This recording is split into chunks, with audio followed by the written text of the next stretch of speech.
जय हिंद। आज हम इस वीडियो में लौह इस्पात उद्योग के बारे में समझते हैं। लौह इस्पात उद्योग को हम आयरन स्टील इंडस्ट्री भी कहते हैं। आयरन स्टील इंडस्ट्री में क्या होता है कि जब किसी भी सामान को लेके आया जाता है उसे कच्चे माल के तौर पर किसी भी इंडस्ट्री में उसे एक मशीन के तौर पर या कि उसको एक पर्टिकुलर स्ट्रक्चर के तैयार में किया जाता है, तब वह सामान वहाँ पर पूर्ण रूप से बनता है। जो सामान आता है, देखिए, जो लोहा रहता है वो जमीन से निकाला जाता है, वो जमीन से निकलता है।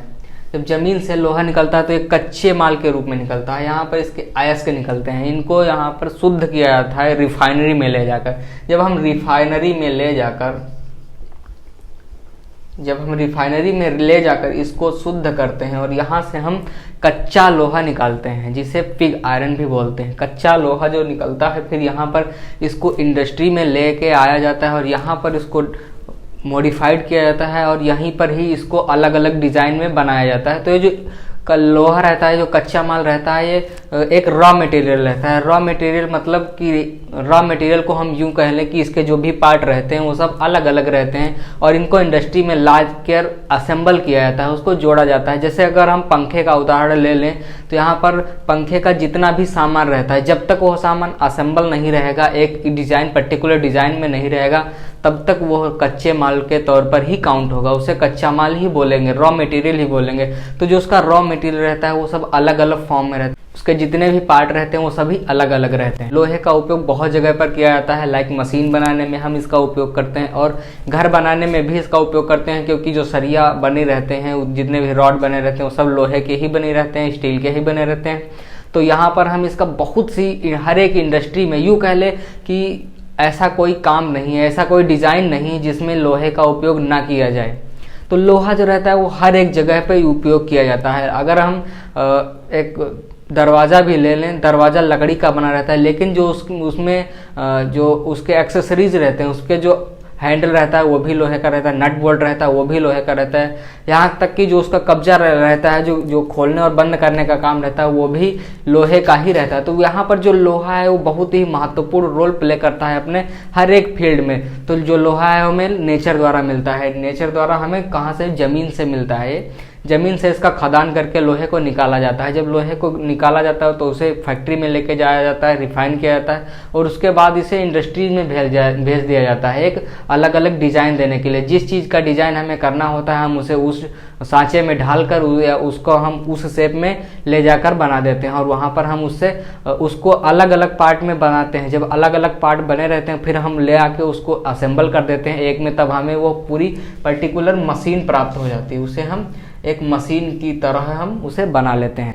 यहाँ पर हम लोहे से, जो लौह इस्पात उद्योग है, इससे कुछ रिलेटेड बातें करेंगे। देश का पहला कारखाना 1874 में बराकर नदी के किनारे, कहाँ पर, बराकर नदी के किनारे एक कुल्टी नामक जगह है जो आसनसोल बंगाल में पड़ती है। जो बंगाल में पड़ती है, कुल्टी नामक जगह है और उसके किनारे बराकर नदी है। बराकर नदी के किनारे कुल्टी नामक जगह पर, जो कि बंगाल में है, वहाँ पर देश का सबसे पहला कारखाना स्थापित किया गया। वहाँ पर सबसे पहले कारखाना लगाया गया था। जब यह कारखाना तैयार किया गया था तो इसका नाम बंगाल आयरन वर्क्स रखा गया।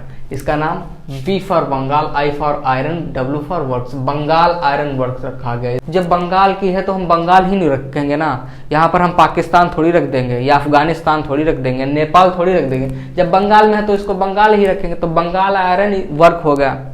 ये कंपनी स्टार्ट तो हो गई। शुरुआत में कोई कंपनी थी नहीं, तो इन्होंने सोचा होगा कि हम चलो स्टार्टअप करते हैं और हमारी कंपनी ग्रो करेगी।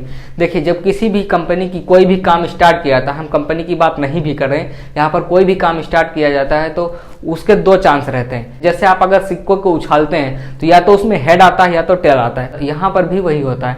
अगर कोई कंपनी खुलती है या कोई भी काम हम स्टार्ट करते हैं तो उसके दो ही चांस रहते हैं, या तो वो सक्सेस हो जाए या तो वो फेल हो जाए। अगर सक्सेस होगा तब तो बढ़ता चला जाएगा, अगर फेल होगा तो वो डाउन हो जाएगा। तो जब यह कंपनी 1874 में खुल गई थी, उसके बाद यह इसमें कुछ फंड की कमी आ गई थी। जब फंड की कमी आ गई, कोई भी चीज़ हो जो उसमें पैसे की कमी आ जाती है तो वो काम प्रॉपर नहीं हो पाता है। जब आप अपने एम्प्लॉयर को पैसा ढंग से नहीं देंगे तो वो काम नहीं करेंगे, तो बहुत सारी दिक्कतों का सामना करना पड़ता है बिना पैसों के। तो जब ये फंड के अभाव के कारण यह कंपनी बंद हो गई तो इसे सरकार ने अपने अधीन ले लिया। जब वो कंपनी वो उनसे नहीं चलाएगी तो सरकार ने कहा आप इसे हमें सौंप दीजिए, अब हम इसको हम अपने अकॉर्डिंग चलाएंगे। वहाँ की बंगाल की गवर्नमेंट ने जब उसको अपने अधीन ले लिया तो उसका नाम बंगाल आयरन वर्क्स की जगह पर बदल कर बराकर आयरन वर्क्स रखा गया। क्योंकि देखिए अब यहाँ पर जो बंगाल आयरन वर्क्स था पहले से ही BIW था। जब उसने नाम चेंज किया तो इन्होंने सोचा, दिमाग लगाया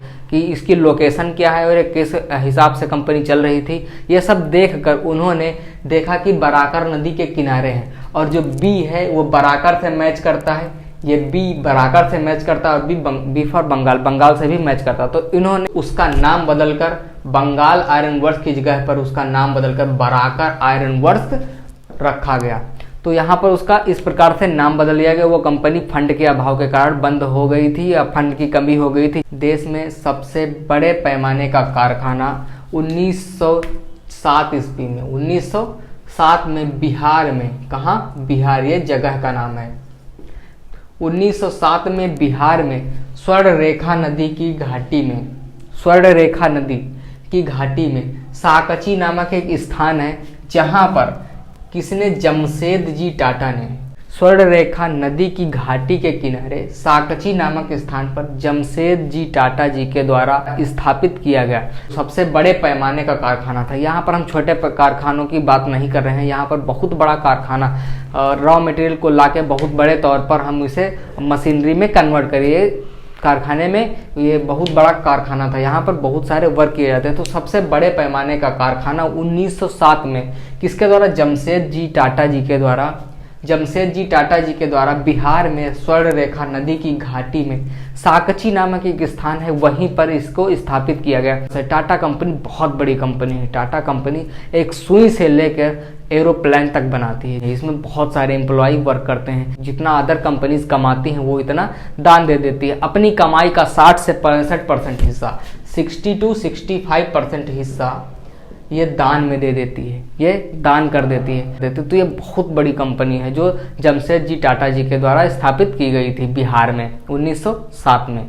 तो इस प्रकार से कुछ हमने जो आयरन स्टील इंडस्ट्रीज हैं, लौह इस्पात उद्योग, उनके बारे में कुछ समझ लिया है। आई होप इस वीडियो में दी गई जानकारी आपको समझ में आए। इसी के साथ मिलते हैं नेक्स्ट वीडियो में, तब तक के लिए जय हिंद।